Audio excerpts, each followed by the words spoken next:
This week's Panorama asks how brutal interrogation techniques banned in the 70s resurfaced in Iraq and examines new claims of abuse by British soldiers. On Whose Orders, tomorrow at 8:30 here on BBC One. They could be watching us right now. When they come, they'll be wearing white coats and carrying a straitjacket, and it won't be my size. Ashes to Ashes, Thursday at 9 on BBC One. So, what do you fellas do? You're looking at the finest ad men in New York. Hell, the world. Most of the time they're looking for something between a mother and a waitress. And the rest of the time, well.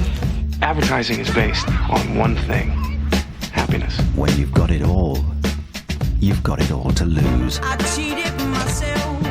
Everybody out. Now! Like I knew I would. Who is Donald Draper? I told you I was trouble. How could someone do that to the person that they love? From the writer of The Sopranos comes the Golden Globe winning Mad Men, next Sunday at 10 on BBC 4. We've been the forgotten people for so long.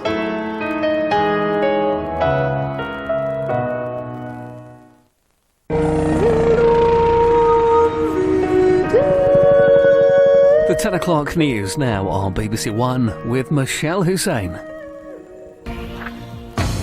Pilgrims under attack in a massive suicide bombing in Iraq. Despite tightened security and a lull in violence, at least 40 die, another 60 are injured. More searches at the former children's home where partial remains of a child have been found. Hollywood's big night, but will the weather steal the show at the Oscars? And they needed extra time, but Tottenham see off Chelsea to win the Carling Cup.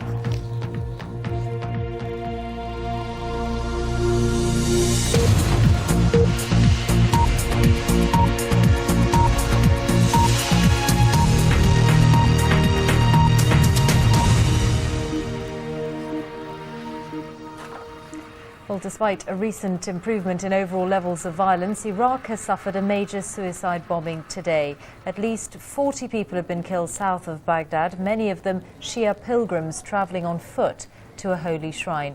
It's thought that the bomber walked into a crowd of pilgrims before setting off his explosives. From Baghdad, here's our correspondent, Jim Muir. Victims of the latest bomb atrocity in Iraq. These Shiite pilgrims, many of them travelling on foot, were among hundreds of thousands making their way down to Karbala to join mourning ceremonies which reached their climax there on Wednesday. They'd stopped for food and rest at Iskandariya on the main route from Baghdad.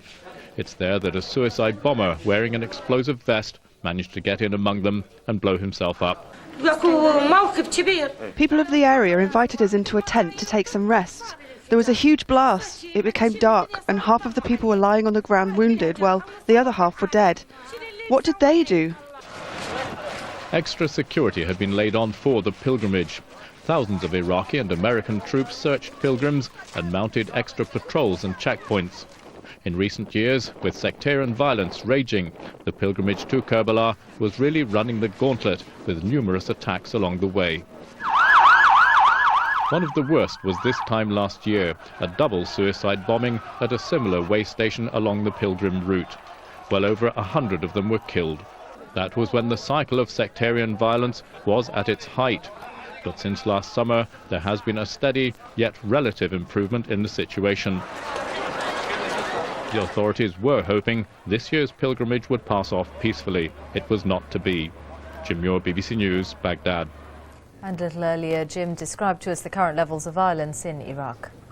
Well, it's another blip on the screen, if you like, but I don't think it reverses the trend, which has been steadily downwards since last summer, since about last August, in terms both of the number of attacks of all kinds on forces, on civilians, on markets, all kinds of attacks, bombs, shootings and so on. They've all come down by at least more than half, and so has the number of casualties resulting from them. So there is that steady trend, and we do have these occasional spectacular bombs. There was a double bombing in pet markets here on Friday markets a couple of weeks back, more than 100 killed there. But it doesn't reverse that trend. It shows that there are still people out there trying to set off sectarian violence, but the wood, as it were, is a bit damp at the moment. It's really not catching on. The trend, for now at least, is downwards. Tim Muir reporting from Baghdad. Now, detectives in Jersey are going through lists of missing children stretching back 4 decades as investigations continue at a former children's home there. The partial remains of one child have already been found. Officers say they cannot rule out the possibility of discovering more bodies. From Jersey, here's Robert Hall. It has been another long day for the archaeologists and search experts working on hands and knees beneath the concrete floor of this former children's home. A large marquee has now been erected to enable examination of any further finds. Police acknowledge that recovery of DNA and identification will be extremely difficult. They're now going through lists of missing children stretching back more than 4 decades. We've got part of the inquiry team who are still back at police headquarters who are working through and making inquiries about children that were in the home, children that may have gone missing, and some children who maybe had thought to have left the home and gone elsewhere. So it's a fairly massive undertaking for the team of officers working on the inquiry. Search dogs are playing a crucial role in this operation. The sites they've identified scattered inside and outside the building. Every one will have to be checked. Scenes that have dismayed islanders in this picturesque parish and which have provoked anger in Jersey's former health minister, a long-standing critic of past childcare provision. I was increasingly aware of a number of serious issues, failings, things that actually were institutional abuse and violent assaults routinely carried out on young children, vulnerable children in these institutions, even up until recent times. So this isn't, as some would suggest, simply an historic inquiry. Dating and identifying the human remains will be a long and difficult job. One clue may lie in the discovery of bones here at Hodler Garin back in 2003.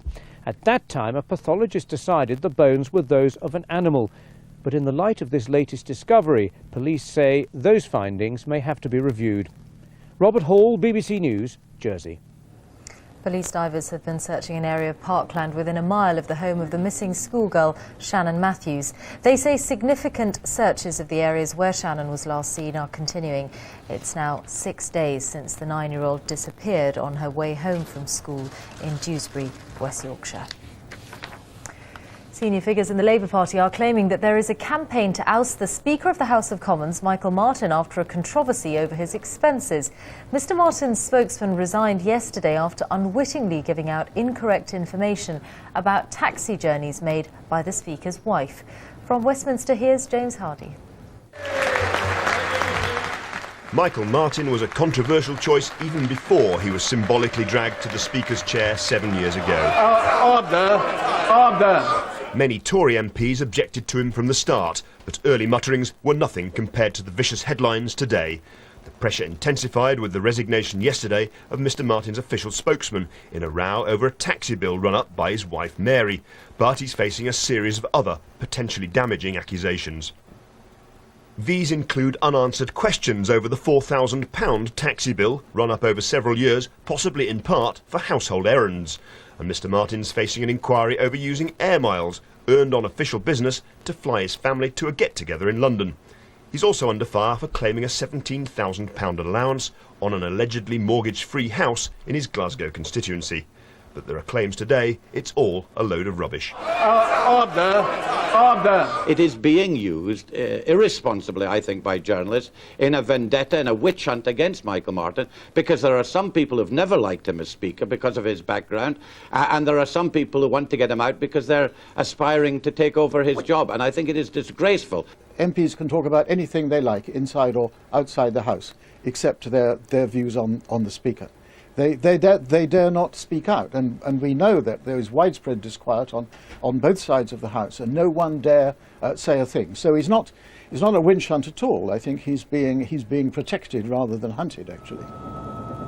In fact, it's quite possible that the Speaker hasn't broken any Commons rules. Critics say it's those rules that need changing.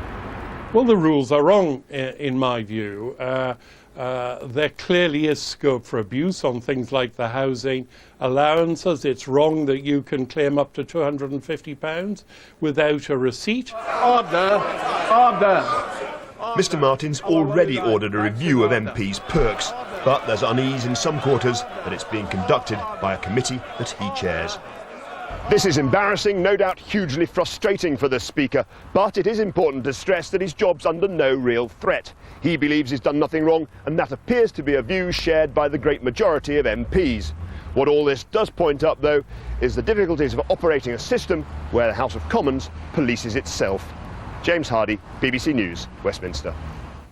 Fidel Castro's brother Raul has been confirmed by Cuba's National Assembly as the country's new president. He will succeed Fidel, who retired 5 days ago after ruling for nearly 50 years. Raul Castro says that the Cuban government would continue to consult his brother on major decisions of state. The vice president will be a 77-year-old renowned communist hardliner. Hillary Clinton has made her fiercest attack yet on her rival for the Democratic Party nomination, Barack Obama. She's accused Senator Obama of producing misleading leaflets on her healthcare policy. And in a surprise development, the independent candidate Ralph Nader, who's blamed by many Democrats for their defeat in 2000, has announced that he will be running again this year. Here's Justin Webb. Senator Hillary Clinton. Something is going on in the Clinton campaign. Call it desperation, call it invigoration, but this is a big change. Only 3 days ago, at their last debate, Mrs. Clinton appeared to be resigned to her fate. I am honored to be here with Barack Obama. I am absolutely honored. The media write-up of that line was that she was close to throwing in the towel. Well, if she was, she's changed her mind. Shame on you, Barack Obama. It is time you ran a campaign consistent with your messages in public. That's what I expect from you. Meet me in Ohio. Let's have a debate about your tactics and your behavior in this campaign. The cause of Mrs. Clinton's anger is a set of Barack Obama leaflets attacking her health care plan and making claims she says are simply false. The target of the anger, the author of the leaflets, is playing it cool. I'm puzzled by the sudden change in tone, unless these were just brought to her attention. It makes me think that there's something tactical about her getting so exercised this morning. I have decided to run for president. There was another campaign development today. Ralph Nader, the consumer advocate who's run for president in the past and taken Democratic Party votes, is in again, though the likelihood he'll affect the outcome in November is slim. How are you? Nice to see you. At the moment, it's the Democrats who continue to make the news. The Obama surge and the last-ditch Clinton effort to stop him, an effort to change a national mood. Hillary Clinton's real problem is that Americans tend to like Barack Obama. Democrats like him, independents like him, even some Republicans do. They do not want to think ill of him. That's why Mrs. Clinton's in such a bind. Justin Webb, BBC News, Washington. The first commercial airliner to be powered partly by biofuel has flown from London to Amsterdam. A plant-based fuel was used in one of the Virgin Atlantic plane's 4 engines. The airlines described the flight as historic. Some environmental campaigners, though, have dismissed it as a publicity stunt. Now, Oscar night is finally here, with the 80th Academy Awards ceremony beginning in Hollywood in just a few hours' time now. British hopes rest with Atonement, which has 7 nominations. Well, our correspondent Rajesh Michardani is in Los Angeles tonight. Rajesh, over to you. We're expecting the stars to start arriving here on the red carpet in about an hour. These fans have been here for some 6 hours, and it actually took a week to set this arrivals area up. There's a tent because it's been raining, but despite the weather and the gloom cast by the writers' strike, which saw a couple of award shows cancelled, you get the feeling that Hollywood is ready and in the mood to celebrate. Everything has to be just right for Tinseltown's grandest show. Online ticket winners have been in place all day.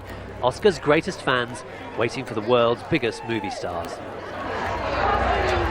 And in the run-up to the main event, the glamorous A Breaking Cover.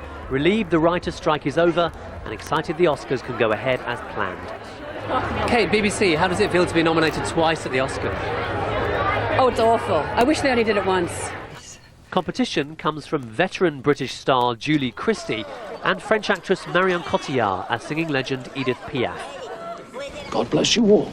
Meanwhile, for Best Actor, Daniel Day-Lewis is hot favourite and the envy of his peers for his role as an oil man in There Will Be Blood. And Daniel Day-Lewis only has to open his front door and he gets nominated for something.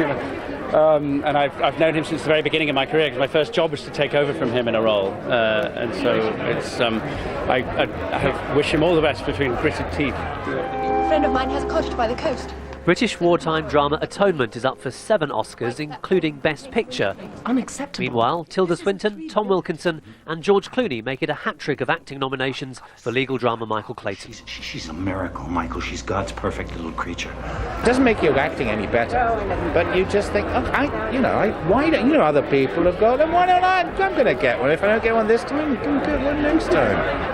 But the smart money's on Javier Bardem as Best Supporting Actor for No Country for Old Men, a dark western that's emerging as favourite to win Best Film. Of course, anything could happen when those golden envelopes are opened, but remember, the Oscars are Hollywood's most important showpiece event, and really most people here are just relieved that the event is going to be as glamorous as hoped. Enjoy it, Rajesh, thank you. Now with news of the day's sport, including a cup final, over to Selina. Hello. Thank you, hello. Yes, Tottenham have won the first major trophy of the season. They beat Chelsea 2-1 in the Carling Cup final at Wembley this afternoon. Jonathan Woodgate scored the winner in extra time. It's Tottenham's first piece of silverware under new manager Juan de Ramos. James Munro reports. Tottenham have waited 9 years to lift a major trophy. No wonder they celebrated, because in the first half it looked like that wait would continue. Robbie Keane and his teammates just couldn't break down Chelsea's defence. Instead, it was last year's champions who took the lead through Didier Drogba. Avram Grant appeared on course to repeat Jose Mourinho's success in the competition. But Tottenham also have a new manager, Juan de Ramos, who's instilled a new belief in his side. And in the second half, their pressure told. A handball from Wayne Bridge gave Dimitar Berbatov a penalty to equalise. So it went to extra time, and another blunder from Chelsea proved decisive. Petr Cech's uncertain clearance rebounded off Jonathan Woodgate to give Tottenham the honours. Today's victory guarantees Ramos and his team a place in Europe next season, and it hints at more to come from a side who've struggled in recent years. James Munro, BBC News. There were 2 games in the Barclays Premier League today. Match of the day is currently on BBC 2. If you don't want to know the results, then it's that time to pop out of the room. Blackburn beat Bolton 4-1 and Aston Villa were 2-1 winners over Reading at the Madejski Stadium. Villa took the lead just before half-time. Ashley Young, the scorer, this after Gareth Barry had missed a penalty. Substitute Marlon Harewood doubled Aston Villa's advantage late in the second half. This was Reading's 8th successive defeat. They remain in the relegation zone. In the Clydesdale Bank Premier League, Kilmarnock beat Aberdeen 3-1, while in the title race, a late goal gave Celtic a 1-0 win over St Mirren. And Rangers were 4-2 winners over Gretna. The victory means Rangers stay 4 points clear of their rivals Celtic at the top of the table. Chris Burke was among the scorers. And finally, Tom Daley is 13 years old, he's 5 foot 2 inches, and his voice hasn't even broken, yet he'll become Britain's youngest ever male Olympian at the Beijing Games. The youngster from Plymouth won a bronze medal for Great Britain at the World Cup on Friday with this dive, and today he secured his spot by qualifying in the 10 metres competition.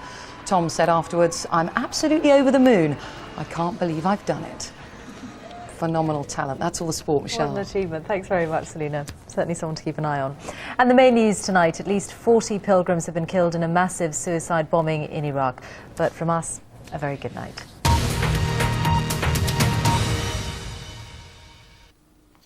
Good evening. Well, it's turning much colder than recent nights tonight. We'll see a touch of frost developing, particularly so for parts of England and Wales. But through tomorrow, it turns wet and really quite windy as well.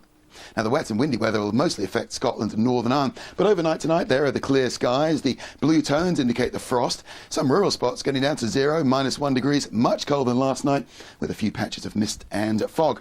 The mist and fog won't last too long through the morning, and it'll be a decent start for many of us with a good deal of sunshine out there. However, not so for Scotland and Northern Ireland. The wind and the rain making steady progress eastwards as we go through the morning and into the afternoon. Some of that rain and the wind just pushing into Cumbria and Lancashire, but east of the Pennines after that bright start, we'll see a lot more cloud for the afternoon. Clouding over too in the Midlands, but much of East Anglia and the South East, it's a pretty decent sort of day, really. Yes, a bit more cloud for the afternoon and a bit of a breeze, but it stays fine and dry with some spells of sunshine. As we head down towards the southwest of England, well, here the winds will be picking up and dragging in a good deal of cloud, so clouding over quite readily for Cornwall and Devon and much of Wales too, and that wind and rain just pushing into the west. Northern Ireland and much of Scotland, a pretty miserable day, wet and very windy, gusts of 50, 60 miles an hour, with some wintry weather over the hills. Now, the big picture, Monday night into Tuesday, shows a lot of isobars in the chart. Come Tuesday, Northern England, Northern Ireland and Scotland could see gusts of wind touching 60 or even 70 miles an hour. That'll be severe gales, really nasty. The newly engaged Reese Witherspoon has the perfect life, except for her husband. Sweet Home Alabama, next. Get everyone going for sport relief. Sign up now for your nearest mile. For the Orphan Winslow kids comes a new guardian. He's not coming. Oh, he'll be here, okay? Uncle Brendan. Brendan? Come on. I wasn't aware Rebecca or Ben had a sister. They don't. I hope he's changed for all our sakes. I think that's a distinct possibility. It's a bit cold in here. Mrs. Inbetweenie, Monday the 3rd of March on BBC Three TV and online. You can't say things like that. Well, if it's true, why not? You have to throw them out. Mr. Edwards, I need to speak with you. Available to watch now at bbc.co.uk/iPlayer. BBC iPlayer, making the unmissable unmissable. They say as you get older, you learn from your mistakes.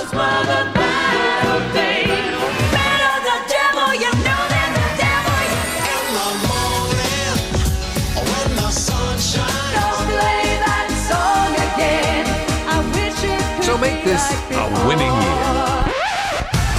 History awaits for just one act. Eurovision, your decision. Saturday at 7 on BBC One.